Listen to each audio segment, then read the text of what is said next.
Hey guys, what's up? It's Tommy here. So today we're going to talk about 3 things that I feel are holding you back from getting to your fitness results, especially if you are a beginner. Alright, so the very first thing that people tend to do is that they're like, okay, I'm going to start going to the gym and I'm just going to do cardio and eat right and whatever, and there's no plan and there's no structure. So yeah, you might lose a couple pounds because you're having more activity and you're eating less. But are you really getting to the body and the transformation that you want? Not necessarily, because that takes a program, that takes a structure, that takes a point A to point B. You know, you can't squat 200 pounds without squatting 95 pounds first, right? And you have to learn how to squat 95 pounds very well, because if you squat 200 pounds with bad form, you're going to hurt yourself over time. So remember that most people in fitness, they don't really plan to fail. You didn't plan to not lose the weight or not get to your goals or whatever. You just failed to plan. All right? So always try to have some type of structure. There's another benefit to having a structure too, is that you can kind of see, when it's on paper especially, what you're doing that's working for you and what you're doing that's not working for you. But when you have no plan, it's really hard to decipher what those things are. All right? The second thing that I think that people tend to do is they tend to set these really unrealistic goals, all right?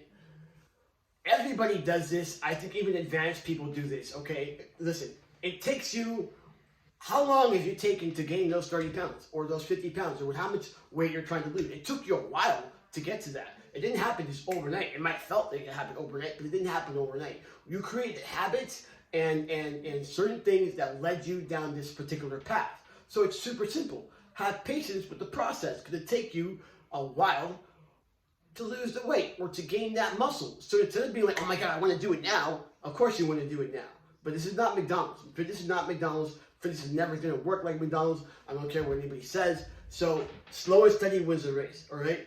If you gain weight too quickly, most of that weight's going to be fat, and then you're going to have a hard time leaning out, all right? And if you lose weight too quickly, a lot of that weight's going to be muscle. And so you're going to slow down your metabolism. So it really does mean, I really do mean this, and people don't want to hear it, but I will say it. Slow and steady wins the race, all right? So just, enjoy the scenery. Enjoy the small wins in the gym. Enjoy that now you can do a little heavier deadlift. Enjoy that you have a little bit more endurance on the cardio machine. Enjoy that you've been going consistent to the gym for months at a time, and you haven't let anything hold you back. Those are all small wins, but they add up to big wins in the long run. And the third thing that I see people having an over-reliance on supplementation. Okay? Supplements have their place in the fitness industry, all right? They are there to fill out nutritional holes in your diet, all right? But you have to have the responsibility to start working on your nutrition in such a way that you don't need an over-reliance of supplementation. I think pre-workout is one of those ones that it's really over-abused, If you're having to take a bunch of stimulants, there's a good possibility that you're not sleeping enough, all right? So instead of thinking, oh, I'm going to take all this pre-workout, why don't you just focus on getting some more sleep and getting some more rest and figuring out why is it that you're sleeping for 5 to 6 hours a night and waking up like drudgery. So focus on what those things are and don't always use supplementation as a crutch. Remember, it's there to fill out nutritional holes. It is not there to be a crutch. So anyway, I really hope you enjoyed the video. If you did, you know what to do. Like the video, tell people about me, and you have a great and awesome day.